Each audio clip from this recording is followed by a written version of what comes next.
momento, não fazer parte, não me adequar, era algo que doía muito. E na minha família, com todo o carinho e amor que eu posso me referir a ela, mas eu era realmente alguém muito incomum e com dificuldades muito características que me prejudicaram no colégio e mesmo no Rio de Janeiro eu era muito branca, muito magra, muito asmática, muita rinite, escamava, muita coriza e a beleza mesmo não demorou muito para ser identificada.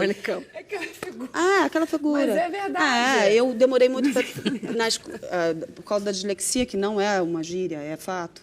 A dislexia, eu demorei muito para conseguir concluir a minha escolaridade. Então, aquela pessoa estranhíssima. Mas não é uma coisa que eu realmente pensava que seria charme ou uma condição que eu um dia iria reverter tudo e me sair tão bem. Dá trabalho também manter a coerência. Então, quando você põe, para além do masculino e do feminino, e um pós-F, que você está fazendo... Na verdade, é o seguinte, esse livro foi uma encomenda. Uma encomenda que depois eu me arrependi do selo da Leia, que é o politicamente incorreto. Eu falei, isso é estúpido, porque eu acho extremamente estúpido que eu seja considerada politicamente correta, sim ou não, porque isso me foge ao controle, como eu disse, e também porque... o feminismo ele é um assunto tão importante que se eu partisse por essa premissa e usasse todo o bom humor e o mau humor que eu tenho, que eu sei utilizar bem, para fazer piadinha sobre o assunto, ia desmerecer algo que não é cabível. É um assunto sério. Então eu pensei, bom, já ganhei grana. O que faço agora? E aí, depois de muito pensar, com toda a ideologia que tenho, resolvi fazer esse livro, que é um livro em que eu falo pós-F visto do meu ponto de vista, por isso eu escolhi esse título, que é pós-Fernanda Young, falando em terceira pessoa, que é cafonérrimo, mas em que eu falo a minha experiência daquilo que eu entendo da minha vivência clara e específica como mulher, de quase 50 anos de idade, e o que eu entendo sobre o assunto, mas não porque sou uma especialista do assunto, mesmo conhecendo bastante, porque eu acho que esse é um tema de moda e tudo que vira moda se torna um tema possível a ser excluído do debate futuramente. Então, eu acho que mais importante do que ficar falando sobre a mulher é falar sobre o homem e a mulher e falar que nós somos responsáveis por esse patriarcado. Muitas vezes as mulheres se alimentam do patriarcado e muitos homens sofrem muito nesse patriarcado. Então, se a gente não tem uma reflexão inclusiva, é só uma circunstância que a moda passa e o bélico persiste. A gente foi educado, de uma certa forma, com a permissividade de poder reclamar, inclusive. O homem, ele está todo, se ele for sensível, ele é uma mulherzinha, uma bichinha. Então, o homem vai se embrutecendo e nisso inclui, inclusive, não poder broxar. Claro. E daí vem uma agressividade que depois a gente não mensura. E ter que ser aquele provedor, tem que ser o bem-sucedido, ter que dar conta da família inteira. É um horror, você não pode falhar. É uma pressão enorme. Eu não tenho filho homem, mas eu tenho um irmão. Muito preocupada. É engraçado que a gente falou disso num programa passado, né? Que a gente falou exatamente o contrário. A gente falou sobre essa coisa do estereótipo da mulher forte, de que a gente também carrega essa coisa de... Essa responsabilidade. Porque a gente... sabe aquelas frases, enfim, de biscoitinho chinês? Mulher está acostumada a sentir dor. Mulher aguenta mais dor do que homem. Essas máximas... Então, todos esses estereótipos, na verdade, de gênero... E que, nesse caso, a gente falou exatamente o contrário. Assim. Eu concordo com esse lance de que os homens também têm as dores e as questões deles. Mas eu acho que a gente ainda está discutindo as nossas questões, não está dando muito ainda. Tipo assim, galera, o feminismo ele meio que organiza as mulheres em torno das questões das mulheres.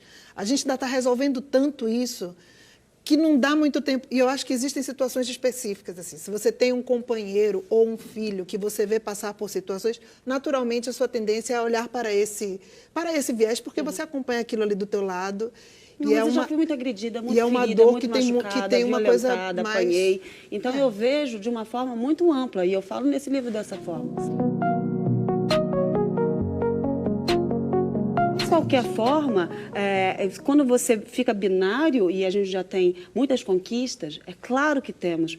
Quando você fala sobre um olhar específico, eu acho que é um olhar específico quando você está numa situação sociocultural em que você não tem... Você está na penúria. Na penúria, esse livro o tempo inteiro eu falo sobre isso, ressalvas devem ser feitas. Nós somos privilegiadas, nós estamos sentadas aqui falando sobre isso com pessoas privilegiadas, que tem gente com uma penúria social, política, que é inimaginável essas considerações, porque elas são por demais sofisticadas. Quando eu falo pós-F, é pós a minha experiência. Sim, claro. E a minha percepção que de alguma forma as coisas melhoraram. Eu não estou pensando no Alexandre e no meu filho, mas penso no meu filho, sim, que tem 8 anos de idade, e percebo que ele já está embrutecido pela sociedade, não pela minha casa. Claro. Mas ele vai para o colégio. Se ele chora, ele é canceriano com ascendente peixes e lua em peixes. Se ele chora, ele é o quê? Ele vai logo para a questão. Para aquela caixa. Aquela Então, caixa assim, É a coisa das frágil. caixas. nós né, que a podemos gente falar tava sobre falando, isso. assim. Os homens estão muito feridos. E eu realmente acho que a grosseria ela é humana. E os homens vêm atuando nessa grosseria há muito, e que, infelizmente, tem mulheres muito dotadas de capacidade de reconhecimento e verbo que comungam das vantagens do patriarcado. Sim. É estranho. Você não acha que a gente está num momento A gente está num maravilhoso? momento lindo, maravilhoso, e a mulher, eu percebo o machismo na mulher quando eu simplesmente entro dentro de um elevador e há mulheres dentro de um elevador, eu fui ao dentista.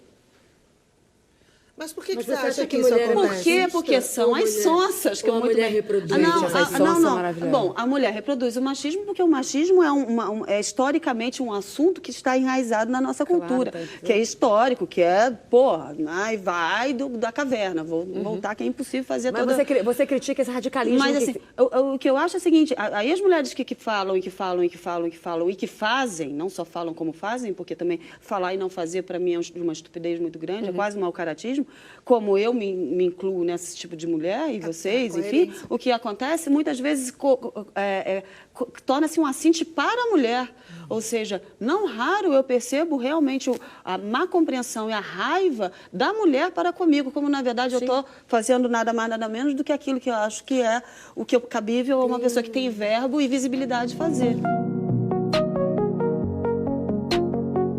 Hoje me interessa muito pensar por que essa mulher age desse jeito, por que esse homem age desse jeito. Mas eu consigo hoje, por exemplo, ter um pouco mais de empatia por essa situação, porque eu acho que essa mulher, ela também... A gente cresceu aprendendo que tem a inimiga. A cultura popular reforça isso pra caramba. As inimigas, as não sei o quê. Não pode confiar. Não pode confiar. falciane. Mulher falando uma da Desde outra. pequenininha, Então, a gente eu vai acho que, na competindo. verdade, mais importante do que eu julgar essa mulher que eu vejo tendo essa atitude comigo, é eu tentar entender por que isso acontece. Não é sobre mim e sobre ela, na verdade. Eu acho que é mais amplo. E é para ela e essa que nós coisa da temos que coerência que você falar, falou, que eu acho muito importante, assim, porque o falar e não fazer é essa incoerência ideológica irreal. Sim. Né? Você pensar uma coisa e pregar uma coisa, mas na sua vida real você não agir daquela Não forma, praticar, isso, a incoerência nesse aspecto, ela é... Esse debate não precisa acabar aqui agora. Comentando aqui embaixo, você também entra no papo e curtindo e compartilhando, você chama mais gente para essa conversa. Semana que vem, você que é inscrito no canal já sabe, ele avisa quando um vídeo novo estiver no ar. Quer também? Se inscreve aqui e ativa a notificação que a gente avisa para você.